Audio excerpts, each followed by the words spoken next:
ক্ষমতাচ্যুত প্রধানমন্ত্রী শেখ হাসিনার দুটি লকার থেকে ৮৩২ ভরি সোনার গয়না পাওয়া গেছে। অগ্রণী ব্যাংকে থাকা ওই লকার দুটি জব্দ করা হয়েছিল।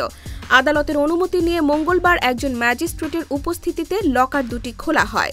জাতীয় রাজস্ব বোর্ডের একজন ঊর্ধ্বতন কর্মকর্তার সূত্রে জানা যায়, লকার খোলার সময় এনবিআরের কেন্দ্রীয় গোয়েন্দা সেলের পাশাপাশি দুর্নীতি দমন কমিশন, বাংলাদেশ ব্যাংক সহ সংশ্লিষ্ট কর্মকর্তারা উপস্থিত ছিলেন।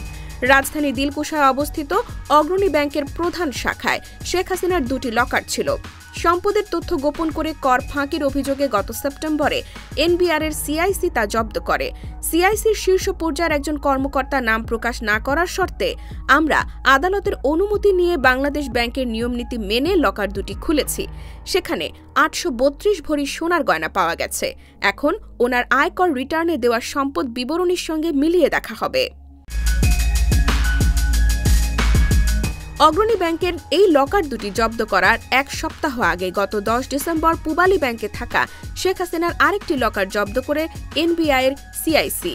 সেটি রাজধানীর সেনা কল্যাণ ভবনে অবস্থিত পূবালী ব্যাংকের মতিঝিল কর্পোরেট শাখায় ১২৮ নম্বর লকার। পূবালী ব্যাংকের একই শাখায় শেখ হাসিনার দুটি ব্যাংক হিসাব জব্দ করা হয়। এর মধ্যে একটি হিসাবে ১২ লাখ টাকার এফডিআর এবং আরেকটি হিসাবে ৪৪ লাখ টাকা পাওয়া যায়। এনবিআর শেখ হাসিনার বিরুদ্ধে কর ফাঁকির অভিযোগ তদন্ত করছে। অন্যদিকে দুদক শেখ হাসিনা ও তাঁর পরিবারের সদস্যদের বিরুদ্ধে অবৈধ উপায়ে সম্পদ অর্জন ও দুর্নীতির বিষয়ে অনুসন্ধান করছে। ইতিমধ্যে দুদকের আবেদনের পরিপ্রেক্ষিতে আদালতের আদেশে শেখ হাসিনা, তাঁর ছেলে সজীব ওয়াজেদ জয়, মেয়ে সাইমা ওয়াজেদ পুতুল, বোন শেখ রেহানা সহ তাদের স্বার্থ সংশ্লিষ্ট ব্যাংক হিসাব অবরুদ্ধ করা হয়েছে।